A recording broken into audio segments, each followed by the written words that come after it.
This is Squawk 7000, bringing you a roundup of aviation news for this week starting December 12th. The headlines and news are brought to you in association with flyinginireland.com. Remember to subscribe and to keep us as Ireland's #1 aviation podcast, and you'll get the news delivered to your device every Monday morning. I'm Michael Cummin. In the headlines this week, the Irish Aviation Authority reminds those who might get a drone for Christmas of the need to register. Michael O'Leary extends his contract with Ryanair from July 2024 to July 2028. And an investment programme will see the development of a multi-million euro new College of Further Education and Training campus in Shannon, incorporating a national centre of excellence for aviation. With many people likely to receive drones as Christmas presents, the Irish Aviation Authority is warning operators that they must obey the law that regulates the use of the devices. Santa may deliver a drone this Christmas, but not necessarily the knowledge to fly it safely. That's why the IAA has some essential advice for drone users. Well, joining me now to talk more about this is Enda Walsh. Enda, a great job title, Drone Champion with the Irish Aviation Authority. Thank you very much. Yeah, so the Drone Champion or the UAS Manager, and I suppose it reflects the two aspects of my role. One is to try and encourage and develop the drone industry in Ireland, while obviously it's at the same time maintaining the highest levels of safety for everyone in the state. Now, of course, people might be looking at this and going, but sure, look, we're talking about toys and Christmas, and people might be used to the idea, because we've talked about it in Squawk 7000 before, about, you know, getting your coffee delivered by drone, and these big drones are flying along doing their job. What about the little ones, and why are you concerned about them? Yeah, so we take a risk-based approach to regulation when it comes to drones, from open, specific and certified and increasing risk. And this campaign is really aimed at the recreational small drone user this Christmas. And the message is threefold, really, is to encourage people to register as an operator. You receive your operator ID, which you then place on your drones, to complete the training and to understand the rules before you fly. A lot of your listeners are aviation enthusiasts, heavily involved. They'd understand a lot of this, but many people aren't coming from an aviation background, and they buy this drone and tend to just put it up in the sky, not knowing the possible drastic consequences of it. So it's trying to get them to engage with the system and understand the limitations before they start flying that drone. I mean, at an anecdotal level, we know about the drones that go up the first day and then disappear off into the sunset, which is problem number one. But the other thing that I'm concerned about is, and we don't necessarily think about it, is the fact that you're concerned if the drone has a camera on it. This is a privacy issue, I presume. It is a privacy issue. So both the societal acceptance studies have shown privacy is a big concern for the public, and the reports we get in will be very similar as well. We get a lot of concerns on privacy. So it doesn't differ from your video doorbell or your dash cam or even the phone on your mobile. The same privacy rules apply. It's not unique because it's a drone, and you have to ask yourself, look, are you capturing identifiable information? Are you respecting people's reasonable expectation of privacy? So someone expecting a roof or an estate agent will obviously may have to circle over the neighbouring house's garden, but as long as they're not capturing faces or license plates, they're okay. But if they are, they may become a data controller. Now, we've worked closely with the Data Protection Commission to provide guidance on that. So specific guidance we link from our website people can follow up on.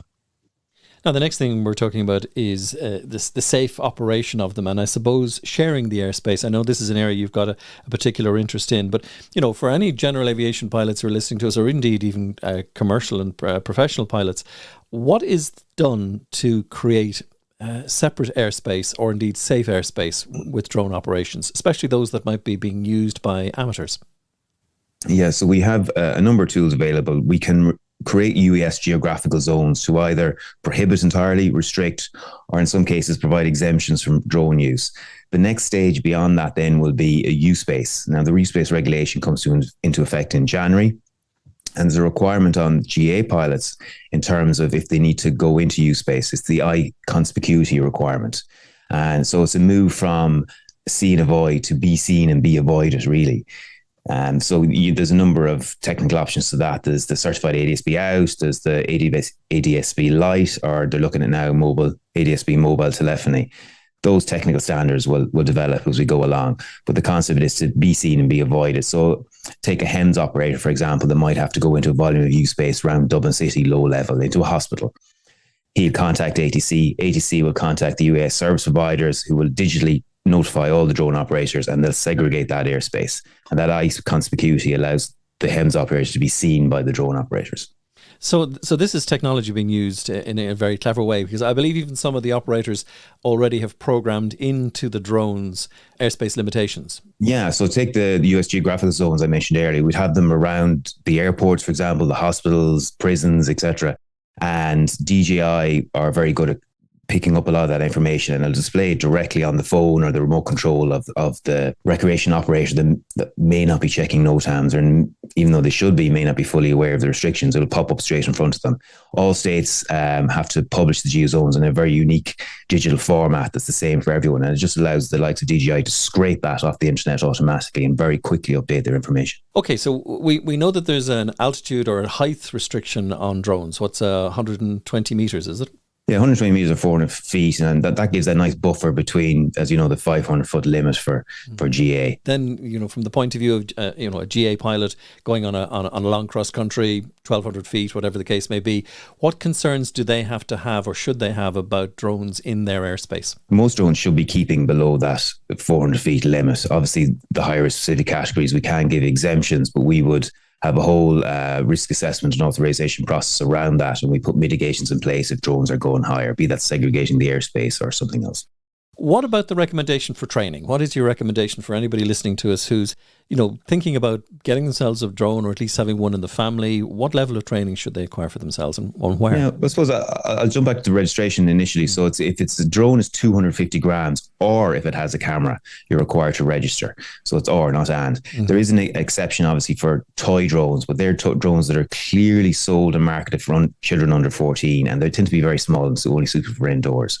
Once you're registered, then you can do the initial level of training through the IA website, and it'll advise you then if you need more training depending on the size of your drone. It's an online series of videos and a questionnaire, and you get your remote pilot certificate from that. People are always a little bit worried about over-regulation and taking the fun out of things.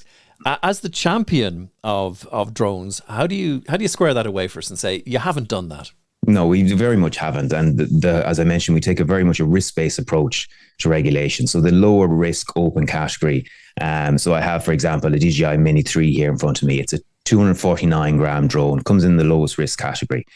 I can fly it nearly anywhere outside of restricted airspace. Once I keep it below 400 feet, within visual line of sight, there's a huge flexibility around that. So the prescriptive regulations around it are very light because it's a very low risk drone. And obviously as the drones get heavier, or the operation becomes riskier, the regulation proportionally becomes more onerous on the operator. And you do have, obviously, the ability to use compliance and prosecution should people actively ignore the safety guidelines. Yeah, of course, just culture comes into play, but if it's intentional or malicious, we can go all the way to prosecution in the district court, which we have done earlier this year, where an operator was knowingly flying a drone over an assembly of people. So that's like, it's a protest, it's a crowd of people. If there was a flyaway, an assembly of people is where the density is such, the people on the ground just couldn't get out of the way in time. So that was a high risk, dangerous activity, and we ended up with a successful prosecution in the district court on that one. But in the meantime, you're encouraging that if Asanta does either come by drone or deliver drones, that families and people who own them should get themselves registered. We want them to enjoy, just fly safely and just be responsible and respectful. So if they log on to ia.e/drones, it'll link to our online platform where they can register. Once they complete the identity verification, they'll get the registration number to put on their drone, and then they can do the training, and off they go. Enda Walsh there from the IAA. And if you're a general aviation pilot, we have a bonus episode this week for you on Squawk 7000 from Jerry Humphreys on winter flying. Ryanair Holdings plc announced this week the appointment of Anne Nolan, former chair of the Irish Aviation Authority, to its board as a non-executive director. The group also confirmed that an agreement has been reached with Group CEO Michael O'Leary to extend his contract from July 2024 to July 2028. An investment programme will see the development of a multi-million euro new College of Further Education and Training campus in Shannon, incorporating a national centre of excellence for aviation. Limerick and Clare Education and Training Board has announced an investment in the region of over €1 billion as part of the launch of its new 5-year strategy.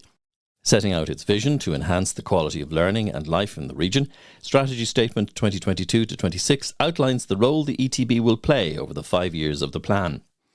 This includes fulfilling the personal, social and economic and employability needs of the community it serves.